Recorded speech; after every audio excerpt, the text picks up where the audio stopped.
Doctor Anjan Shastri, doctor Anjan Shastri.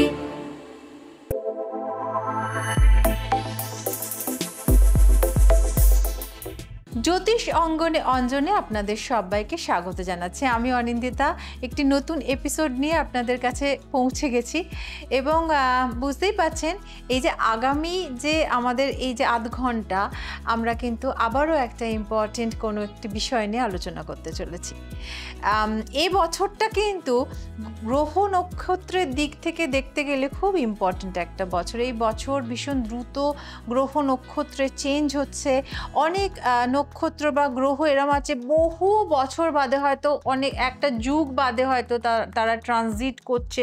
এরকম অনেক কিছুই কিন্তু ঘটছে, কিন্তু আমরা সাধারণ মানুষ অনেক কিছু অনেক সময় বুঝে উঠতে পারি না যে সেটা কেন হচ্ছে, কি কারণ হচ্ছে, আমাদের জীবনের ওপর তার কী প্রভাব পড়বে, সুপ্রভাব না কুপ্রভাব, অনেক প্রশ্ন আমাদের মনে। আর সেই সমস্ত প্রশ্নের উত্তর দেওয়ার জন্য এখন কিন্তু আমার সঙ্গে উপস্থিত আছে আপনাদের সকলের প্রিয় অত্যন্ত গুণী একজন জ্যোতিষী, আপনাদের পরিচিত ডক্টর অঞ্জন শাস্ত্রী। অনেক অনেক স্বাগত অঞ্জন। আর যেটা বললাম, বলো, এই যে 2025 আমি যতটুকুনি জানি আমার স্বল্প জ্ঞানে, তো প্রচুর গ্রহ নক্ষত্রের অবস্থানগত পরিবর্তন অনেক কিছু হচ্ছে এবং যারা তোমাদের মতো জ্যোতিষ নিয়ে আলোচনা করেন তারা প্রত্যেকেই বলছেন যে this year is very very important. কারণ হয়তো অনেক গ্রহই আছে যারা হয়তো বহু বছর বাদে তাদের স্থান পরিবর্তন করছে এবং তার তো একটা প্রভাব মানুষের জীবনের উপর পড়ে। একদম মানুষই এটার প্রভাব বুঝতে পারে। যে বলি না যে ইয়ারলি আমরা একটা রাশিফল তৈরি করি, অ্যাকচুয়াল যে এটা নয়, কিন্তু অনেকে ভাবে যে 2025 সাল পড়ে গেল মানে সব প্ল্যানেটগুলো চেঞ্জ হয়ে গেল। ঠিক, এটা কিন্তু হয় না। না, অ্যাকচুয়াল প্রত্যেকটি প্ল্যানেটের একটা নির্দিষ্ট সময় থাকে, সেই নির্দিষ্ট সময়ে তার পরিবর্তন ঘটে। আজকে আমি প্রথমত রাহুকে নিয়ে বলবো। তাহলে রাহু প্রকৃতভাবে এটাকে একটা ছায়া গ্রহ বলা হয়। অ্যাকচুয়াল আমাদের 7টা গ্রহ রাহু কেতুকে ছায়া গ্রহ হিসাবেই ধরা আছে এবং তবে এর এফেক্ট কিন্তু অনেক বেশি। আমি দেখেছি প্রথমত রাহু যদি কারোর খুব খুব বলবান থাকে, যদি দেখবে অনেককে খুব তাড়াতাড়ি সফলতা লাভ করেছে, খুব তাড়াতাড়ি বাড়ি গাড়ি প্রচুর অ্যাসেট করেছে, রাহুর কারকতা আছে। আজকে মেষ রাশির সম্বন্ধে বলছি যে মেষ রাশির ক্ষেত্রে রাহু কি ফল দিতে পারে। প্রথমত মেষের ঠিক 11th হাউসে রাহুর উপস্থিতি, অর্থাৎ এখন হচ্ছে কুম্ভ 11th হাউস। প্রথমত 11th হাউসটা হচ্ছে সাকসেসের জায়গা। এতদিন রাহু প্রচুর অর্থ ব্যয় করিয়েছে মেষ রাশির ক্ষেত্রে, কারণ 12th হাউসে ছিল। 12th হচ্ছে ব্যয়ের ঘর। তবে এরপরে কিন্তু যেমন নিয়েওছে সেরকম দিয়েও যাবে।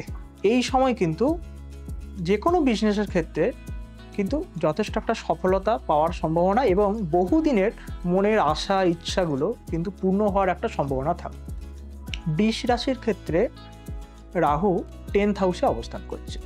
10th হচ্ছে আমাদের কি কর্মের ঘর, অর্থাৎ এই সময় কর্মের দিক থেকে বেশ কিছু ইমপ্রুভমেন্ট আসতে পারে কর্মের ক্ষেত্রে। তবে রাহু কিন্তু পরিবর্তনকারী গ্রহ, খুব পরিবর্তন করায় যে কোনো ক্ষেত্রে।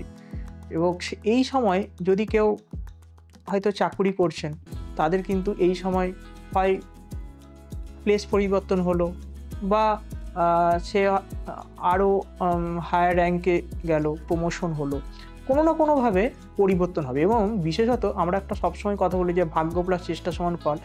বিশেষত যারা চেষ্টা করছেন যে হ্যাঁ আমাকে এই জায়গাটা চেঞ্জ করতে হবে, এই সময় একটা আপনাদের দারুণ যোগ। এই সময় যদি আপনারা এরপর চেষ্টা করেন, যারা বহুদিন ধরে চেষ্টা করছেন তাদের ক্ষেত্রে কিন্তু একদম খুব সুন্দর সময় এটা। এই সময় কিন্তু আপনারা চেঞ্জ করার চেষ্টা করলে আগামী 1-1.5 বছরের মধ্যে ডেফিনেটলি চেঞ্জ হবে। এরপর মিথুন রাশির ক্ষেত্রে রাহু চলে গেল হচ্ছে 9th হাউসে। নবম ঘর হচ্ছে আমাদের ভাগ্যস্থান, অর্থাৎ আমাদের ডেস্টিনি বলি যে ভাগ্য। অর্থাৎ এই সময়ে ভাগ্যের বেশ কিছু শুভ বা অশুভ দুই ঘটনা ঘটতে পারে তার জন্ম চার্ট অনুযায়ী। বেশ কিছু রদবদল, অনেক কিছু চেঞ্জ করে দিতে পারে এই সময়। হয়তো এই 1-1.5 বছরের মধ্যে সে যে ফিল্ডে ছিল মানে একটা অন্য জগতে চলে গেল, অন্য ফিল্ডে চলে গেল, তার স্টেটাস চেঞ্জ হয়ে গেল, হতে পারে।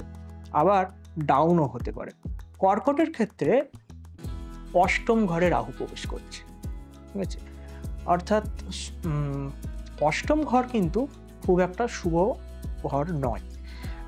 আমাদের যে টোটাল যে হাউস 12টা হাউস আছে, 12th হাউস, তার মধ্যে 6th house, 8th house, 12th house আমরা একটু নেগেটিভ বলে থাকি। অ্যাকচুয়ালি অষ্টম ঘর আমাদের কি আয়ুর ঘর, আমাদের রোগ ভোগের ঘর, বিভিন্ন। তো সেক্ষেত্রে অষ্টম হচ্ছে যে কোনো রকম বাধা বিঘ্ন, ঝুট ঝামেলা এগুলো কিন্তু দেয়। হ্যাঁ, অবশ্যই অষ্টম থেকে ভালো ফলও পাওয়া যায়। যদি অষ্টমপতি খুব বলবান থাকে তাহলে এই সময় কোনো হয়তো কারোর সম্পত্তি পেয়ে গেল, প্রচুর অর্থ পেয়ে গেল, যেমন লটারিতে টাকা পেয়ে গেল প্রচুর, হয় না?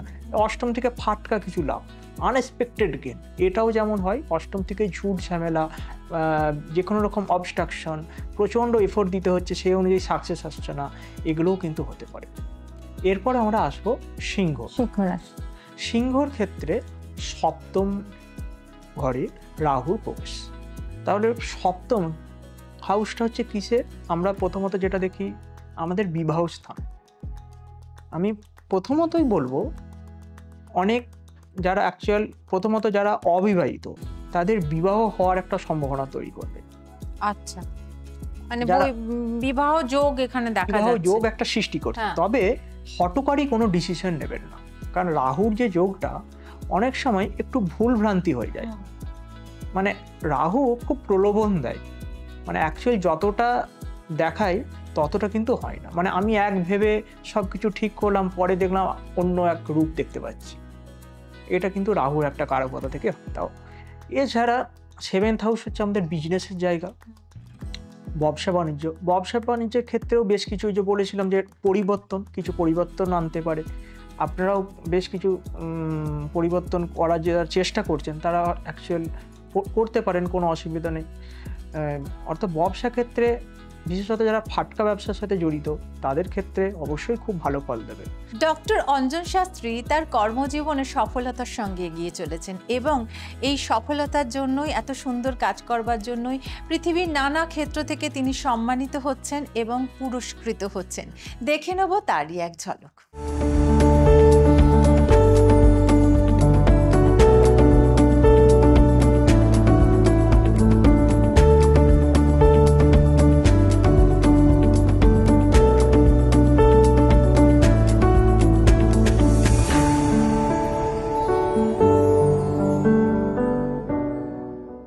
কন্যা রাশির 6th হাউস। 6th হচ্ছে আমাদের রোগ ভোগের ঘর, শত্রু বলা হয়। এই সময় কিন্তু শরীর স্বাস্থ্যের দিক থেকে খুব সতর্ক থাকুন। তুলা রাশির ক্ষেত্রে দেখতে পাচ্ছি যেটা রাহু 5th হাউসে অবস্থান করছে। পঞ্চম হচ্ছে আমাদের হায়ার এডুকেশনের জায়গা, পঞ্চম আমাদের সন্তানের জায়গা, পঞ্চম আমাদের প্রতিষ্ঠার জায়গা।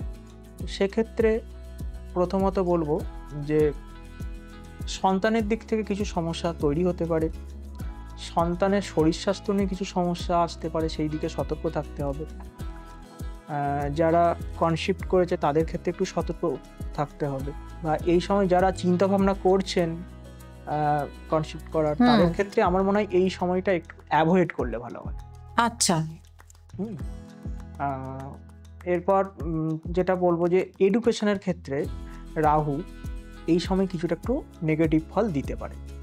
তবে রাহু রিলেটেড যে এডুকেশনগুলো আমি আগে বলেছি সেই রিলেটেড যদি কেউ পড়াশোনা করে সেক্ষেত্রে কিছুটা ভালো ফল পাবে। অ্যাকচুয়াল বৃশ্চিক রাশি সাপেক্ষে রাহু 4th হাউসে অবস্থান করছে এবং কেতু 10th হাউসে অবস্থান করছে। 4th হচ্ছে কি আমাদের গৃহ, সুখ শান্তি, মানসিক শান্তির জায়গা। অর্থাৎ এক্ষেত্রে বৃশ্চিক রাশির ক্ষেত্রে একটা গৃহ সুখ শান্তি একটু বিঘ্নিত হতে পারে। আচ্ছা, হ্যাঁ, এবং দেখা যাবে তার গৃহের কিছু পরিবর্তন আসতে পারে। এছাড়া যেটা দেখা যাচ্ছে যে হয়তো এতে বেশ কিছু গৃহেতে কোনো না কোনো পারিবারিক কিছু দ্বন্দ্ব, কলহ এইগুলো আসতে পারে। মানসিক শান্তি কিছুটা হলেও ব্যাহত হতে পারে, এটা কিন্তু দেখা যাচ্ছে। তবে এই সময় যারা ধরুন হয়তো গাড়ি কিনতে চাইছেন, তাদের ক্ষেত্রে গাড়ির যোগ আছে, এই সময় কিনতে পারেন। রাহু যেহেতু বায়ুকারক গ্রহ, সেক্ষেত্রে শুভ ফল দিতে পারে। ধনু রাশির ক্ষেত্রে রাহু 3rd হাউসে অবস্থান করছে, অর্থাৎ কুম্ভেতে অবস্থান করছে। আর 3rd হাউস হচ্ছে আমাদের কমিউনিকেশান, যোগাযোগ, আমাদের ভাতৃস্থান, ঠিক আছে? সেক্ষেত্রে এই সময় কিন্তু কমিউনিকেশান প্রচুর পরিমাণে বৃদ্ধি পাবে, নেম ফেম বৃদ্ধি হবে, যোগাযোগ বিভিন্ন দিক থেকে আসবে, বিজনেসের ক্ষেত্রে হতে পারে বা অন্যান্য ফিল্ডে যারা আছেন প্রত্যেকের ক্ষেত্রেই কিন্তু এটা তৈরি হবে। মকর রাশির ক্ষেত্রে রাহু 2nd হাউসে অবস্থান করছে, অর্থাৎ মকর তারপরেই কুম্ভ। 2nd হাউসে রাহু থাকলে যেটা হয়, প্রথমত প্রচুর অর্থ ব্যয় করাবে, সেভিংসের জায়গা তো, হঠাৎ আনএক্সপেক্টেড কিছু অর্থ ব্যয় হয়ে যাবে। 2nd হাউস থেকে আমরা অ্যাকচুয়াল আত্মীয় স্বজন বিচার করি, অনেক সময় রিলেটিভ থেকে কিছু না কিছু সমস্যা সৃষ্টি হতে পারে, রিলেটিভ থেকে কিছু শত্রুতা করতে পারে, বা মামা বাড়ি বা শ্বশুর বাড়ি, এই জায়গাগুলো থেকে যতটা হেল্প আশা করবেন ততটা কিন্তু পাবেন। এই জায়গাটা কিন্তু একটু সমস্যা হতে পারে। আর বিশেষত অর্থের দিকে ইনভেস্টের ক্ষেত্রে একটু সতর্ক করব, এই সময় ভুল ইনভেস্টে কিছু অর্থ ব্যয় হয়ে যেতে পারে। কুম্ভ রাশির ক্ষেত্রে অর্থাৎ রাশিতেই অবস্থান করছে রাহু, অর্থাৎ প্রথমত হেলথ দিকে একটু আমি সতর্ক করব, অর্থাৎ শরীর স্বাস্থ্য নিয়ে কিছু সমস্যার সৃষ্টি হতে পারে। এছাড়া একটু অ্যাংজাইটি বৃদ্ধি হতে পারে, ওভার কনফিডেন্ট বৃদ্ধি পেতে পারে। যারা স্টাডি করছেন তাদের ক্ষেত্রে এই সময় এই ওভার কনফিডেন্টের জন্য কিছু সমস্যা আসতে পারে। মীন রাশি, অর্থাৎ মীন রাশির ক্ষেত্রে 12th হাউসে অবস্থান করছে। এই মীনের ক্ষেত্রে অর্থাৎ ব্যয়ের ঘরে, ঠিক আছে, অর্থাৎ ব্যয়ের ঘরে যখন রাহু থাকে স্বাভাবিকভাবে কি হয়, ব্যয় বৃদ্ধি করাবে। এই সময় ঘোরাঘুরি অনেকটা বেড়ে যাবে। এই সময় আপনারা যদি হয়তো কারোর ভ্রমণ যোগ থাকে, এই সময় কিন্তু বড় বড় ভ্রমণ হতে পারে, বিদেশ যাত্রা হতে পারে। যারা বা বিদেশে আছেন, স্বদেশে আসার চেষ্টা করছেন, তাদের ক্ষেত্রে ভালো হতে পারে, বা যারা বাইরে যাওয়ার জন্য প্ল্যানিং করছে তাদের ক্ষেত্রে খুব ভালো হতে পারে। অর্থাৎ এই সময়কালটা ভ্রমণের উপযুক্ত সময়, খুব মানে অনুকূল আর কি, অনুকূল। তবে এই সময় আর এই পারপাসে অর্থ ব্যয়ও হবে, এবং এই সময় স্বাভাবিকভাবে একটু ব্যয় বৃদ্ধি ঘটবে। তুমি যে একটা জেনারেলাইজ একটা যে প্রেডিকশন বললে, সেই জায়গা থেকে যেটা বোঝা যাচ্ছে সেটা হচ্ছে একটা না অদ্ভুত ব্যালেন্সিং ফ্যাক্টর চলছে। মানে কিছু জায়গায় আমাদের সাবধান হতে হবে এবং কিছু জায়গায় অটোমেটিক্যালি আমরা ভালো ফল, এটা কিন্তু সব রাশির ক্ষেত্রে আমি দেখলাম। কোনো রাশির ক্ষেত্রে যে পুরোটা খারাপ হচ্ছে বা খুব একটা রিস্ক জোনে দাঁড়িয়ে আছে তা কিন্তু নয়, একটা অদ্ভুত ব্যালেন্সিং ফ্যাক্টর এই রাহু কেতুর ব্যাপারটাই চলছে। তাহলে মানে ব্যাপারটা কিন্তু ওভারঅল ঠিকঠাকই আছে। হ্যাঁ, ঠিকঠাকই আছে। আমি বললাম, যদি অ্যাকচুয়াল তার বাচ্চাটে রাহু যদি ভালো থাকে তাহলে কিন্তু ডেফিনেটলি ভালো ফলই দেবে। আমি হয়তো কিছু নেগেটিভ বললাম, নেগেটিভই যে হবে এটা কিন্তু নয়। একদম, আপনি আপনার যে আমাদের যে মানে কুষ্ঠি সেই অনুযায়ী বিচার করে তবেই সঠিক এবং আপনার জন্য কি হতে চলেছে সেইটাই বলা সম্ভব। কিন্তু আমরা আজকে একটা জেনারেল রাশি অনুযায়ী আলোচনা করলাম। এরপরে হয়তো আপনারা অঞ্জনের কাছে এসে 1-to-1 হয়তো কনসালটেন্সি নিতে চাইছেন, তার জন্য নিচে যে ফোন নাম্বারটা আছে সেখানে আপনারা যোগাযোগ করতে পারেন। অঞ্জন বহু জায়গায় চেম্বার করে, কলকাতায় যেমন বাগুইহাটি, রাসবিহারী অ্যাভিনিউ, দুটো জায়গায়, আরামবাগ, মেদিনীপুর, বাঁকুড়া এবং তুমি বর্ধমান, এই জায়গাগুলোতে ও বসে। এছাড়া সব থেকে ভালো ও কিন্তু এখন অনলাইন কনসালটেন্সি করে। যারা হয়তো আপনারা এসে পৌঁছতে পাচ্ছেন না বা সময়ের অভাব, তারা কিন্তু অনলাইনেও ওর সঙ্গে যোগাযোগ করতে পারেন। তার জন্য আপনারা ওর সঙ্গে এমনিও যোগাযোগ করতে পারেন। তারপরে ওর একটা সাইট আছে www.onjonshastri.com, সেখানে ওর সঙ্গে কানেক্ট করতে পারেন। আর সব থেকে যেটা একজন অ্যাস্ট্রোলজার হিসেবে ও এতটা এগিয়ে গেছে। এখন অ্যাপের যুগ, আমরা সবাই অ্যাপ ডাউনলোড করে সারা দুনিয়াটা হাতের মুঠোয় নিয়ে নিচ্ছি। সেখানে কিন্তু প্লে স্টোর থেকে অ্যাস্ট্রো অঞ্জন এই অ্যাপটি যদি আপনারা ডাউনলোড করে নেন তাহলে কিন্তু অঞ্জনের সঙ্গে ডিরেক্টলি আপনারা কানেক্ট করতে পারবেন। আর এই অ্যাপটাতে আরও অনেক কিছু কিন্তু সুবিধে আছে যেগুলো খুব আকর্ষণীয়, যেমন বাস্তু নিয়ে আমাদের অনেকের অনেক ভুল ধারণা বা হয়তো অনেকে কিছু জানিও না। বাস্তু আপনারা ওখানে পাবেন, আপনারা নিউমারোলজি পাবেন, আপনারা ওখানে হয়তো রাশিফলও ওখানে দিয়ে দিচ্ছে, তার সঙ্গে বাংলা ক্যালেন্ডার, যেটা আমাদের কাছে এখন লুপ্ত প্রায়। আমাদের বাঙালি হয়ে বাংলা ক্যালেন্ডারটা আমাদের কিন্তু বাঁচিয়ে রাখা দায়িত্ব। কিন্তু বাংলা ক্যালেন্ডার, বাংলা কবে কি পুজো আছে, কবে অমাবস্যা, কবে পূর্ণিমা, সমস্ত কিছু কিন্তু সেখানে আপনারা অ্যাক্সেস করতে পাচ্ছেন। সমস্ত কিছু অনেক অনেক অনেক ফিচার আছে, আমি সবটা বলবো না। আপনারা ওই অ্যাপটা ডাউনলোড করুন এবং নিজেরা এক্সপ্লোর করুন, ওখানে কত কি নতুন নতুন জিনিস আপনারা পাবেন। এবং আজ একটা দারুণ আলোচনা হলো, রাশি অনুযায়ী আমরা এই গ্রহের প্রভাব দুটো ট্রানজিট করছে সেটা জানতে পারলাম। আগামী দিনে আরও আলোচনা বাকি রয়ে গেল। ভালো থেকো, সুস্থ থেকো, দেখা হচ্ছে আবারও খুব তাড়াতাড়ি। আজকের মতো আমরা বিদায় নিলাম, শুভরাত্রি। নমস্কার। ডক্টর অঞ্জন শাস্ত্রী।